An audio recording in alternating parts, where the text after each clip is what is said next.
Well, I don't know about you, but I am so hungry. Bob, what's on the menu today in Broward? No, I'm in the mood for a pork egg roll or maybe a burger. Okay. Maybe a little vegetables mixed around. Sounds good. And no, I'm not in the mood for Jell-O. I want the standard gelatin, with some kind of topping. All right. And then in Miami-Dade County, because we'll do that cross-county thing that we like to do, cheese pizza or baked potato with cheese sauce, tomato salad, and fruit cocktail. Yeah, to help you plan ahead, we've linked future menus for you right at our website. Where? Here, NBC6.net. Come here one time and you have to come back. There's just so much here to do and to see. It's always changing, there's always new things, and for the first time you've come into a store and you enjoy shopping for furniture. It's fun. We've achieved something that is ours, truly ours. Off Main helped us tremendously in that. Going on now, it's our 20% off seating sale. Off Main Furniture. Come discover the designer in you. Time is running out on the best free interest finance offer ever. This is the last weekend to get beautiful Rooms To Go furniture. Save big and take 3 years to pay. No money down and absolutely no interest. Plus, there's no minimum purchase. So whatever you buy is a great deal. Whether you spend hundreds or thousands, there's no interest until October 2006, 3 years from now. Just make 36 small monthly payments. No interest accrues. Now through Monday, Columbus Day at Rooms To Go. Introducing the 2004 Chevy Silverado, now available with Power Packs. Get the Silverado extended cab with the light-duty Power Pack, Vortec V8 heavy-duty trailering, plus the Safe and Sound Power Pack, bucket seats, Bose sound system, and more. Combine Power Pack savings with a Florida discount and cash back for a total value of $5,500 on select models. And it's powerful stuff. Silverado, now available with Power Packs. See your Chevy dealer. What is the taste of a perfect morning? Maple pecan crunch. Chunky pecans and oat clusters touched with real maple syrup. A taste worth lingering over. From Post Selects, it's anything but ordinary. Next Extra. She's trying to become a mom on Friends. Now Courtney Cox and David Arquette open up about their struggle to start a family. Plus, Intolerable Cruelty, May star George and Catherine, will reveal who passed on their parts. Next Extra. On NBC. Extra, extra. All right, the Marlins face off against the Cubs, but this time it's on home turf. That's right, baby. Game 3 is tonight at the Pro, and the split series could fall either way. Fish fans will be on the edges of their seats. Tina Conti is already on the edge of her seat at Pro Player Stadium. Let's go out to her live. Hi, Tina. And we are definitely on the edge of our seats out here, waiting for the big game tonight. We have seen a few cleaning crews and vendors out here already. They are among the many in South Florida, getting ready for Game 3 of the National League Championship Series. Now, here was that scene we all remember from Wednesday night. Yes, Slam and Sammy hitting that 495-footer out of the ballpark. Certainly Marlins fans not hoping to see a repeat of that now that the game is moving from Wrigley Field here to Pro Player Stadium. Things certainly could be a little different here for Games 3 through 5. There you see our players arriving back in town yesterday. They're expecting a sellout crowd tonight once again. About 65,000 fans. Here's a little bit on the mood for Game 3. And many people very pleased, they say, that the Marlins at least split the series. The first 2 games up in Chicago, they won one and lost one. Many vendors also say they are gearing up for tonight's game. A lot of apparel companies getting ready to sell thousands of shirts here at Pro Player Stadium. Now, we are hearing that, of course, there could be a lot of differences in the game from the ones in Chicago. Wrigley Field, in many ways, considered a very cozy, small stadium. This one much larger at Pro Player. They say perhaps we may see fewer home runs here, which certainly could spell bad news for the folks like Slam and Sammy and the Cubs. Game 3 starts tonight here at Pro Player Stadium. Reporting live, Tina Conti, NBC6. You know, Tina, speaking of slamming, you were mentioning earlier a lot of folks are going to be downing a lot of beer and eating a lot of hot dogs. Go over those numbers again because they're pretty astounding. Yes, they were pretty astounding. Of course, you put me on the spot, but here we have those numbers. They're expecting 55,000 beers and hot dogs to be sold tonight. Right. So certainly there's going to be a lot of money and hopefully a lot of fun flowing through here tonight. And we do have late word that the bathrooms will be working. Let's hope so. At the stadium. They're going to need to be. Tina, thank you so much. That's going to do it for today in South Florida on this Friday morning. Thanks for watching.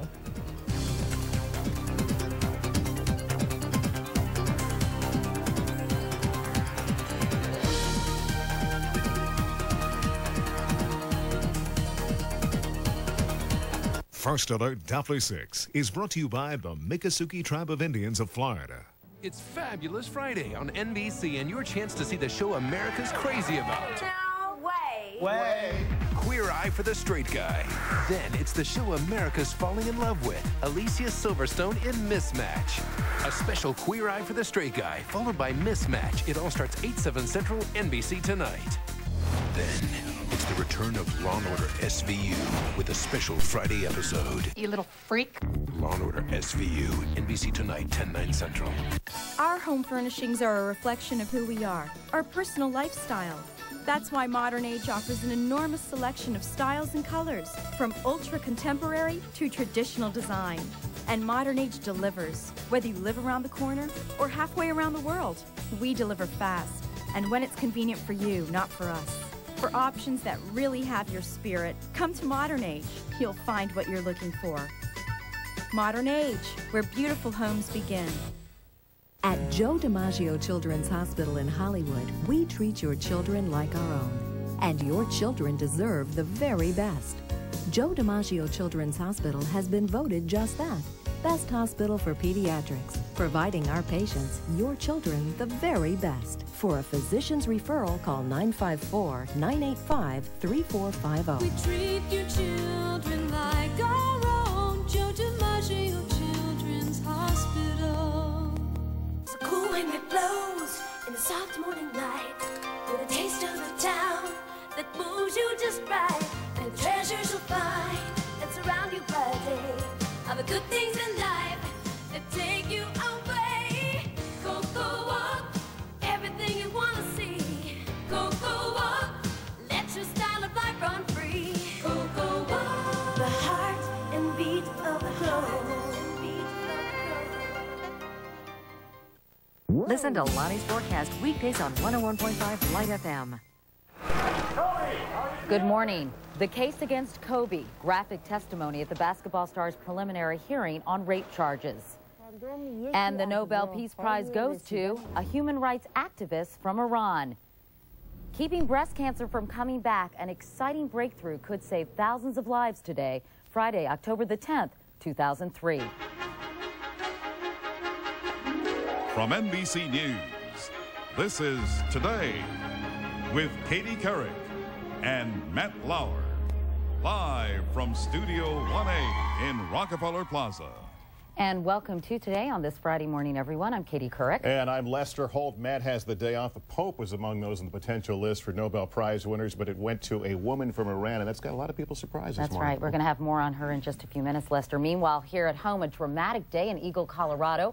Prosecutors went into great detail when it came to laying out the case against basketball star Kobe Bryant. Bryant's defense team fired back, repeatedly mentioning the victim's name and insinuating that she was promiscuous. We'll have details on that, and we'll talk with Kobe's high school girlfriend about these latest revelations.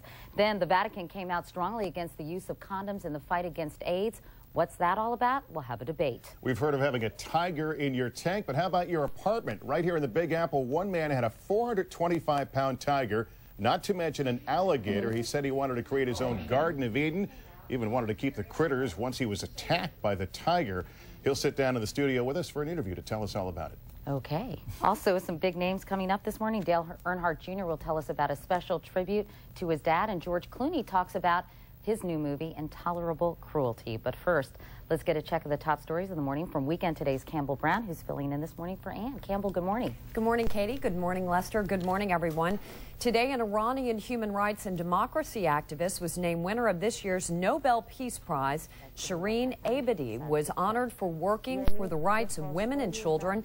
She said winning the award is, quote, very good for human rights in Iran. She's the 11th woman to win the Peace Prize since the award was set up in 1901.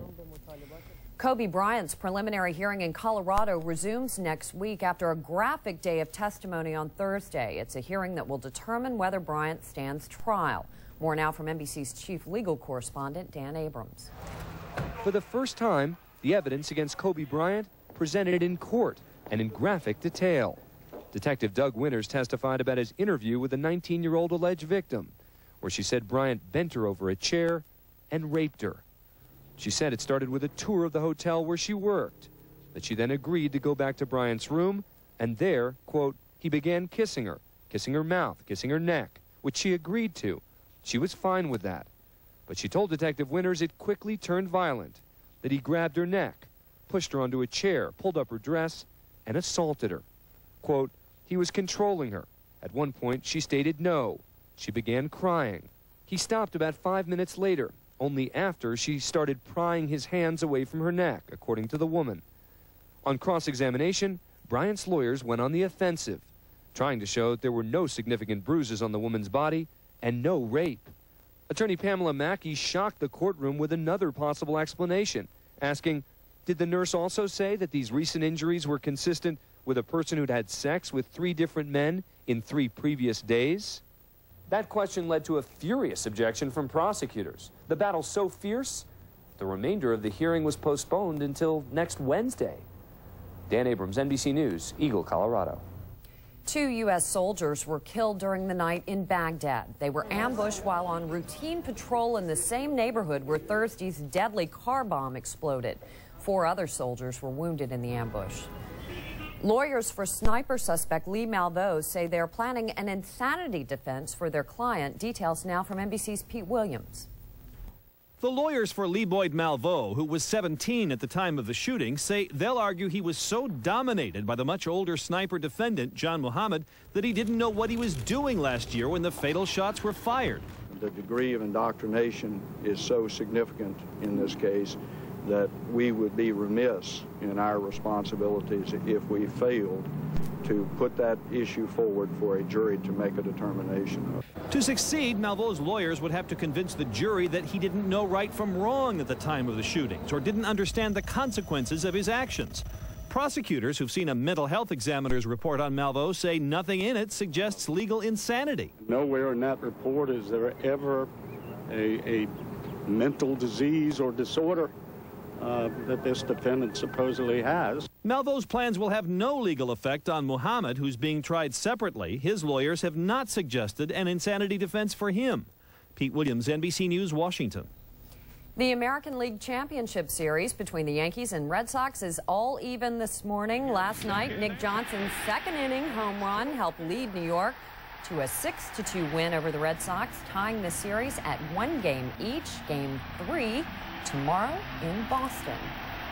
And it's 7:05. Let's go back to Katie Lester now. Okay, Campbell, thanks so much. Here's Al Roker with the check of the weekend weather for all the baseball fans, I guess, in the Northeast and elsewhere. That's right. We're looking, though, at a lot of wet weather down through the Gulf Coast on into Florida. Heavy rain there. We're also looking at more moisture working its way into the western plains, and still monsoonal moisture coming up into the southwest, where they'll be looking at showers and thunderstorms, fog in much of Illinois today, Southern California, gale force winds along the coast in Northern California. That's what's going on around the country. Here's what's happening in your neck of the woods.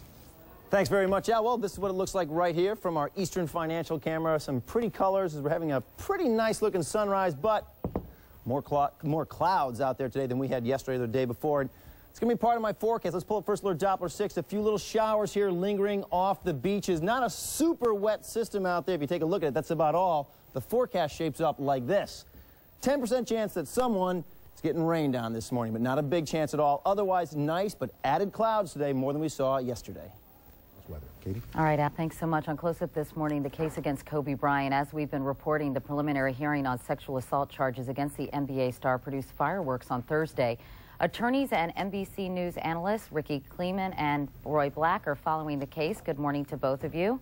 Good morning, Katie. Good morning, All right, Ricky, let me start with you if I could. As we've been mentioning, the prosecutors very carefully and quite graphically laid out the case against Kobe Bryant.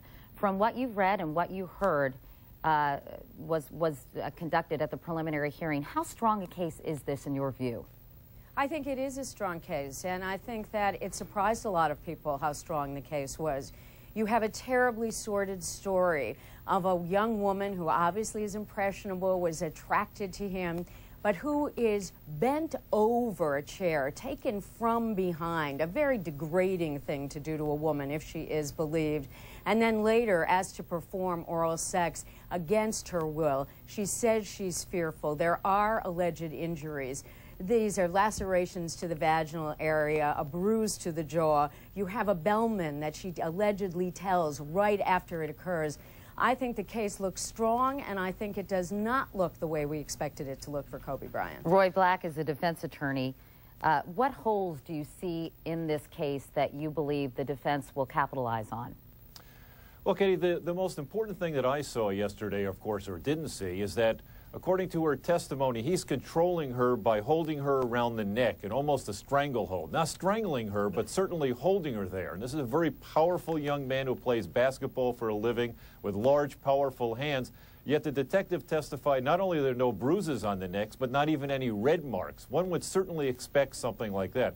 So while her story is certainly graphic, it's the physical evidence and the details of corroboration which will tell whether she's telling the truth or not. And in fact, Ricky, I know that defense attorney Pamela Mackey was questioning Detective Doug Winters about the physical evidence. And Mackey says, not a red mark, and Winters says, that's correct. Mackey says, not a scratch, and Winters says, that's correct.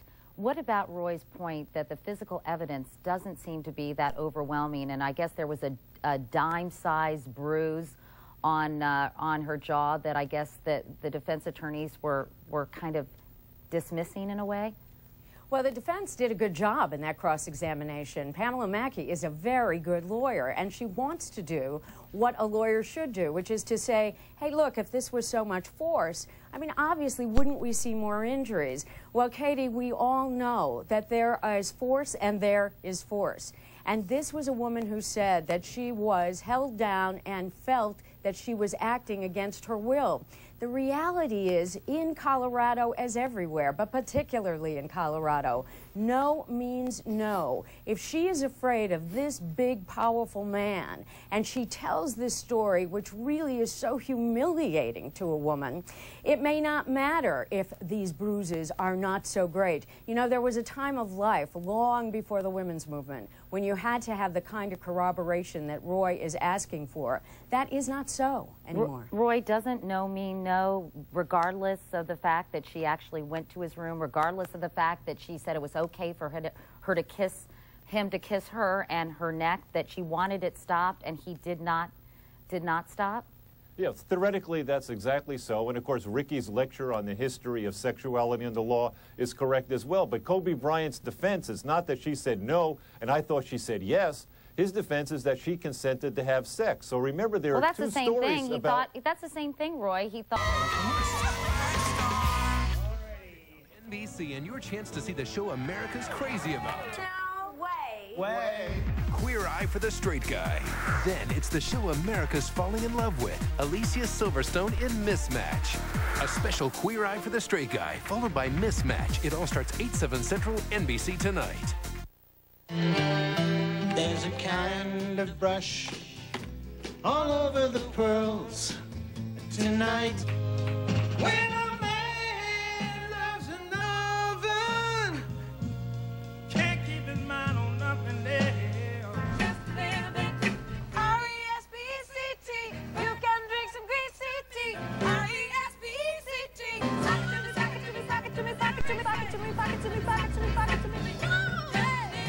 First Alert Doppler 6 is brought to you by the Miccosukee Tribe of Indians of Florida. From NBC6, this is Today in South Florida. 8:56 is the time. Good morning, everybody. I'm Bob Mayer. President Bush will be unveiling an advisory group today that he says will help bring about a democratic transition in Cuba. Mr. Bush outlines new initiatives later this morning aimed at weakening Fidel Castro's grip on power in Cuba and spurring democratic transition there without using force. Secretary of State Colin Powell is expected to be part of the team. This comes after weeks of signals that the Bush administration was making plans concerning Cuba. A judge has declared a mistrial in a civil lawsuit filed by two men arrested and jailed for a murder they didn't commit. Stephen Rosati and Peter Rosanakoulis filed a civil suit against the BSO and three former homicide detectives. The judge declared the mistrial because a witness mentioned a polygraph in the case, despite earlier warnings that the tests could not be used as evidence. Next week, the judge says he will schedule a new trial date. Now, for Check in the Morning Commute, Here is Brandy Nicholas. Thanks a lot, Bob. As you see here, we're taking a peek with our I-95 in Griffin Cam. The top of your screen is going to be your southbound travel. Just as you get past this, you are going to find some rocks in the road on 95 southbound right before Sheridan Street. They will be closing lanes periodically to get this cleared up. So in the meantime, might want to hop on 441 or the Florida Turnpike to get around this. Now into Miami-Dade County, here we have traffic building. That's right, it is stacked up from the Golden Glades interchange on 95 southbound all the way into downtown Miami, and adding to this will be a crash at Opelika Boulevard. Now to Lonnie with the weather. Thanks very much, Brandy. Well, tonight, a lot of people want to know about what the conditions will be like for our Marlins. Mostly clear skies tonight. You'll see a full moon out there. Temperature at the start of the game, about 81 degrees. By the end of the game, in the upper 70s. So things look pretty good. What I do want to talk about, okay, here we see the state of Florida, and we are seeing added clouds being pushed into our area. I think the bigger risk for rain will probably be tomorrow, but you're certainly going to notice the sun with additional clouds today. And that's what I've got for my forecast. All in all, not too bad of a day. There's a slight shower chance. Get up to about 89 degrees today, but better chance for a shower come tomorrow, and an even better chance come Sunday. And Sunday, since the Marlins game is at 4, that's the day where the rain could have an impact. All right, Bob, over to you. Thank you, Lonnie. Remember, NBC6 is your station for Marlins coverage. Thank you for watching.